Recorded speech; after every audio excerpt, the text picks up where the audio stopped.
more look at this big six down the ground. It was a great strike, wasn't it, from Kushal Malla? And that was the very delivery after he just survived a tight LBW shape. Yeah, I mean, we talk about momentum and how things change. We saw the diving catches from Canada, and they were kind of locking down on defense.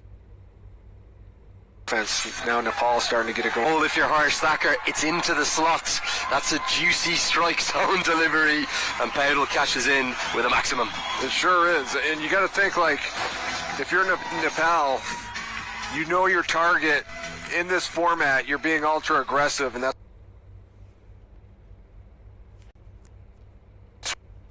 that's what we're seeing right here with this rendition of batters.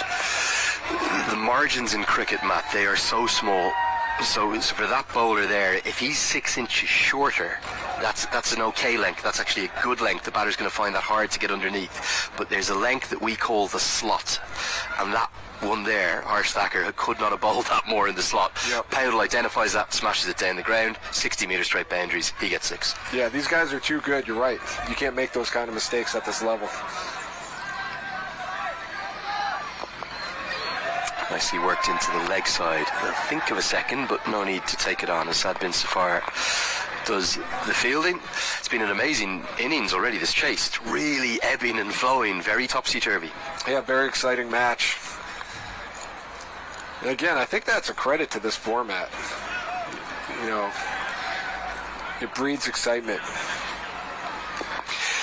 They had a campaign, the ICC, the equivalent of a FIFA or a World Rugby, the governing body for cricket. It was the 2014 T20 World Cup out in Bangladesh, and they ran this campaign in the build-up, saying it's one big over. One big over can change the game. Yeah. And that's either way. So if Anj Patel had maybe got that LBW decision going in his favour, he might have had not just the wicket of Malla, he could have got a second wicket in the over. Instead, Malla turned that over in his favour by picking up the 10 runs for the next 2 balls. This is just inches short. Wow. I don't think it's carried on first viewing. We'll try and get another look, but Sad Bin Safar, he was hovering in there at mid-wicket. Some reflexes right there.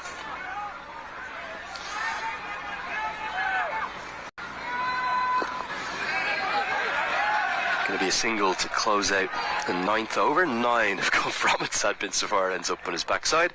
It's 58 for 3.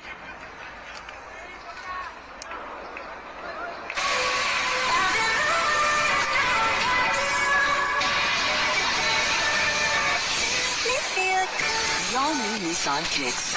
Ready for whatever you're into. Get your kicks. So the penultimate ball of the last over, Matt. Was this a catching opportunity? Did it carry to Sad Bin Safar, the former captain?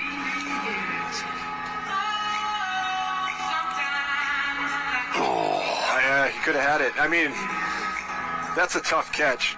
You talk about reflexes. The camera couldn't even keep up with the ball. That's how fast it was coming at him. So I'd give him a pass on that. Yeah. Would have been a nice play.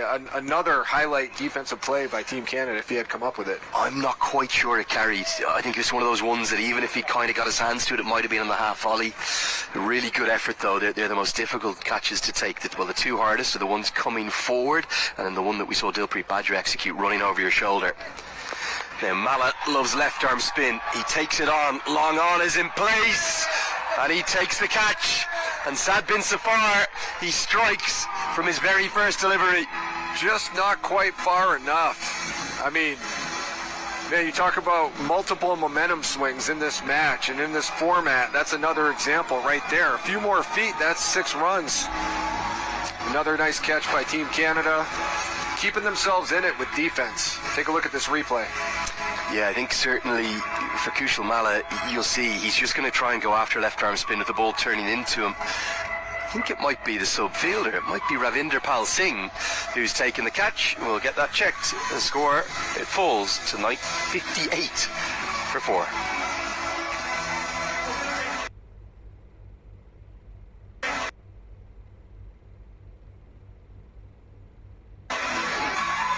Is taken care of. We do a lot of that at our temples and in the Punjabi community, and that's how I see the store. So it's the no-frills thing to do.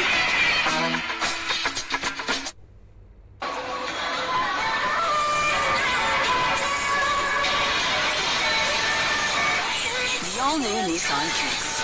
Ready for whatever you're into. Get your kicks. TD is supporting cricket in more ways than ever. Because we believe Canada needs more cricket. Hassan! TD, ready for you.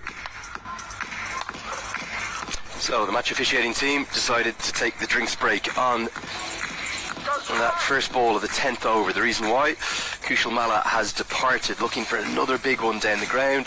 It was the subfielder Ravinder Pal Singh who took the catch. It was well judged just inside the rope, and it has left this game on an absolute knife edge, Matt Bonner. Yeah, I mean, at this point could go either way. Think about it. We left the match after Nepal put on an absolute display defensively, thinking, man, it's a very slim chance Canada's going to be able to pull this out. But now the way they've been playing on defense, kind of matching that same effort, it's anyone's game. And one thing to point out there, look at how disciplined the two bowling attacks have been. They've conceded just 3 extras and 1 extra respectively. That's very much south of where your expectations would be. Anything under sort of 5 or 6 in a T20 and it's a great effort. Now here's a big moment. Kushal Bertel, he has represented Nepal 45 times in T20I cricket. Every one of those 45 games he's opened the batting. He's walked out at the start of the innings. He's in a new role now. He's going to come in at number 6. He'll run quickly between the wickets. He'll look to sweep and cut and be good with his footwork. But maybe this is going to be a Kushal Bertel 2.0. This is a very new role for him. And why do you believe they switched the roll-up? What was the strategy in that? I think there is some concerns around the form, not just of Bertel with the bat. He's still got a good career record, but I think generally across the Nepal team. And they tried to find a way to get Dev Kanal into the team. The youngster, he was the under-19s captain in their brilliant run where they beat Afghanistan to spark such remarkable scenes of celebration down in South Africa. So they think he's one to show faith in, and for Kanal, I don't think he could play this role at 6 or 7. And they want to get Anil Sand to the team as well. Again, another taller batter. I think some of the shorter batters have struggled with the bounce in these pitches. So it's a different kind of role, but Bertel has started brightly. This is what he'll do. He'll run brilliantly between the wickets. Excellent running, 2 more to the total. Showing off that experience. How big of an adjustment is it when you grow up playing cricket in certain formats and now all of a sudden they introduce this T20? What type of adjustment is that for these players? Well, for all the leading associates like we're watching here, the top 12 nations in the world also play Test cricket, so that they've got to play 3 formats. For the best associates, they play 2. They'll play the 50-over cricket, which is a huge amount of context and relevance in terms of your funding, your world rankings, and where you sit within the pyramid of the world games. So both of these two sides, like Oman, who we'll see later in the No Frills Cup, they're all ranked in between 13th and 20th in the world in terms of the 50-over game. But then for T20, which is by far the most popular format now, there's over 100 sides in the world rankings in T20I cricket, and 100 teams trying to get towards that 20-team World Cup. This is the one, I suppose, where you show off your flair, your audacity, your innovation. This is going to skid on and miss the leg stump. It'll also get us to the halfway stage of this second innings. Nepal, they're there or thereabouts, but the game continues to hang in the balance. It's 63 for 4.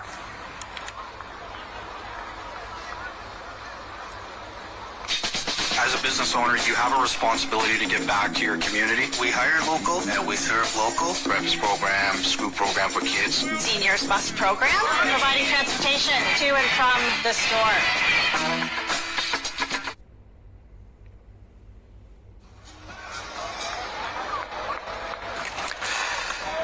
So 10 overs remain for Nepal. It's the halfway stage of the chase. Maybe just a little bit of concern on the face of some of the subfielders there.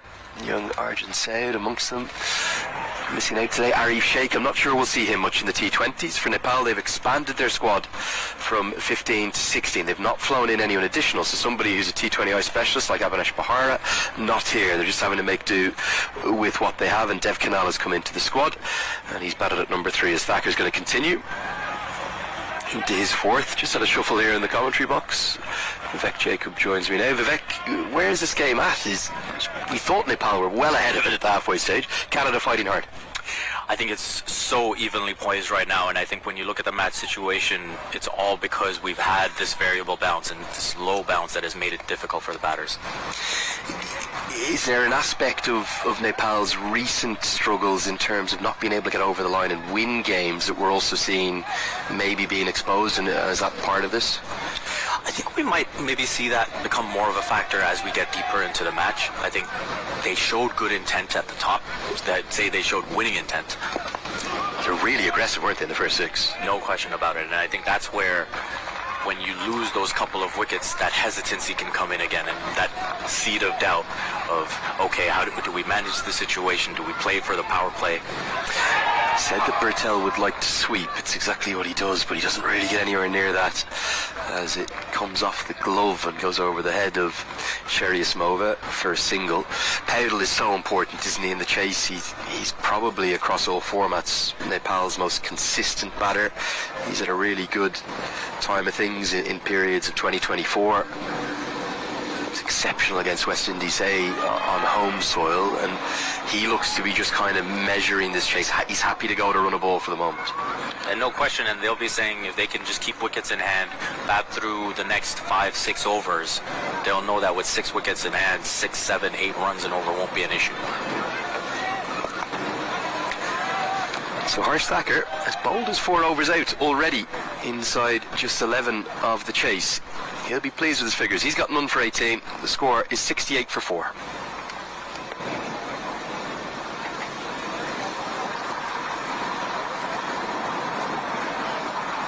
The new A&W Ruffles Crunch Teen Burger. Let's go. Juicy grass-fed beef topped with Ruffles cheddar and sour cream chips. Let's go!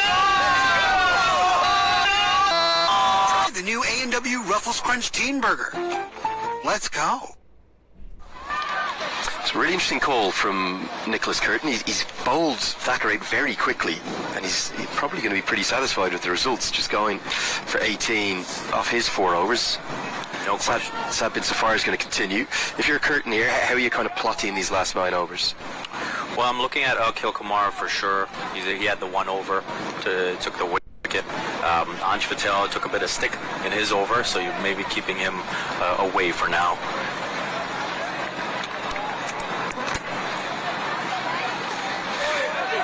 Now, not the right line, but Sad bin Safar gets away with it. Ansh Patel, was he a bit unlucky with that LBW shade? It looked very close, didn't it? It really did. It really did. You could definitely say he's unlucky, but, I think the way that over played out. Bowls him straight through. We said Bertel would like to sweep, but he's going to fall, attempting to do so. It was far too full, wasn't it? Sad bin Safar is pumped up. He's so experienced, the former captain. He's got 2 wickets to his name. Canada have 5. And it's a big one. It's a big one to get Bertel right there. And you look at that shot, it wasn't on at all. You look at the celebrations right now, you can see their tails are up. And you look at Saad just drifting that ball in, and full pitch delivery just wasn't there for the sweep. And we get another look at it. Just nowhere near that. Should have been a drive down the ground, but instead he goes for the sweep and is cleaned up. Bertel's gone for 7. It's 68 for 5.